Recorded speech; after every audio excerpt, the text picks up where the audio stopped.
Only one team this century has scored first in a World Cup semi-final and not reached the final. England have now done it twice. First in 2018 and now in 2026. We've seen this play out before. England sitting back after a one-goal lead. Tonight isn't about proving the pattern exists. It's about actually what happened on the pitch, happened the nights before, and it's happened again. For 30 minutes, nothing. There was no shot from England or Argentina, and for the first time, this has happened in a World Cup knockout match on record. It was a very stop-start game with all of the fouls from both sides, and to start off, England's press was built to suffocate, with Rice and Elliott dropped in to stay compact, and Pickford became an extra outfield option. Extra release valve so that England could play through Argentina's front line instead of just launching over it.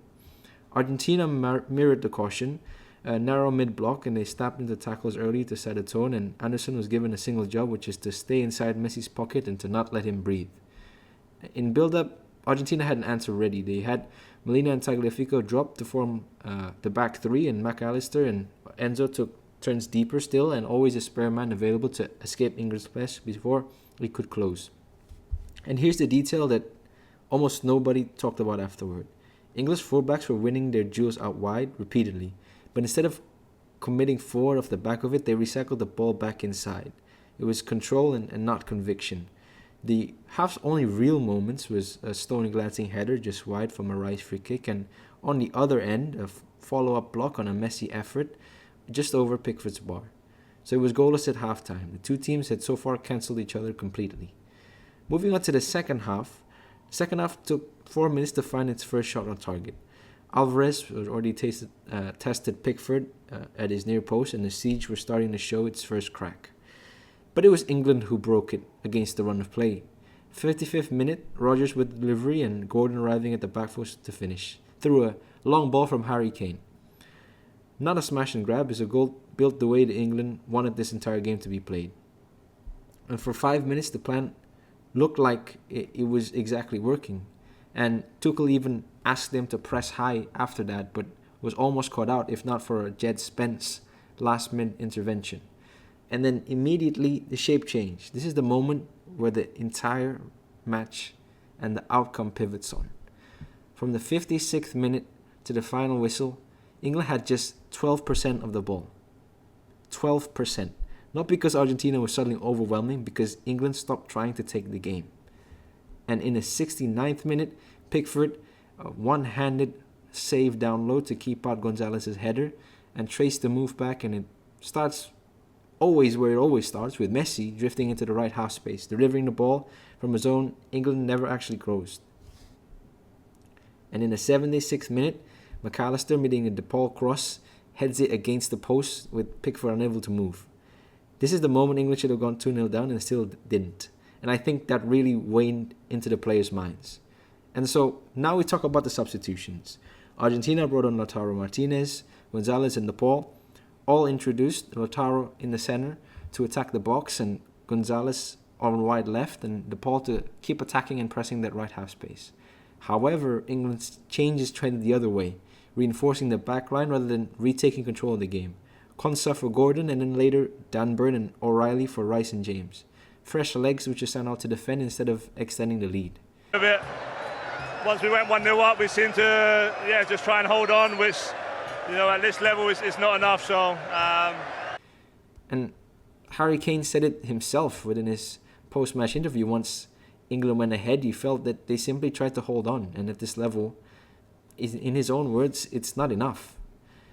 And then the breakthrough in the 85th minute. Enzo Fernandez, after sustained Argentina pressure, England had no answer for.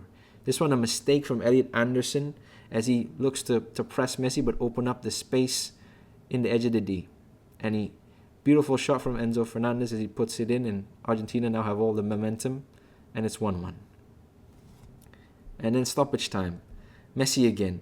He dribbles from the right half space to beat Nico O'Reilly and Spence, and he gets to the byline and delivers a pinpoint cross to pick out Lautaro Martinez to head home the winner. Messi extends the run of scoring or assisting across 11 consecutive World Cup appearances, and England are now eliminated from a World Cup semi-final for the third time in their history, in 1990, 2018, and now 2026. But I want to talk about the real reason why this collapse happened. And talking about pressure and mentality. I think it was evident when I watched the England-Argentina game that one thing stood out to me. It was the mentality and the psychological aspect of it. And I think it was a big part in this game. I mean, first of all, England could argue that they had a better team against Argentina. They had the most expensive players playing in the biggest leagues, in the Premier League. And they had every right to take this game by the scruff of the neck. And I think Argentina knew that. And that's why they had to employ a strategy to ruffle the feathers of England players. I mean, one wouldn't do that in a level playing field. But when England had taken the lead in the 55th minute, all was well, but then the big part kicked in. The pressure, the realization, and the hopes of a whole nation that hadn't been there since '66 were in their minds, and slowly but surely they started to sit deeper and deeper and deeper, even into their 6-yard box as the pressure started to wane.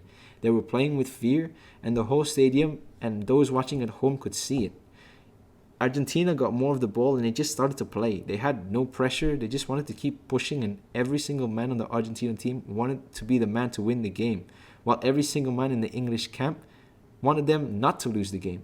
And then the breakthrough happened and all hell broke loose and they lost their grip on the game and then conceded seconds later. And even though the discussion was all about tactics now, a lot of the talk has to go about mentality, how one side played not to lose while the other played to win. And that's all about the breakdown. But that's the end of the breakdown. Thank you for watching. This is The Third Runner. Like and subscribe for more Hidden Plays breakdowns.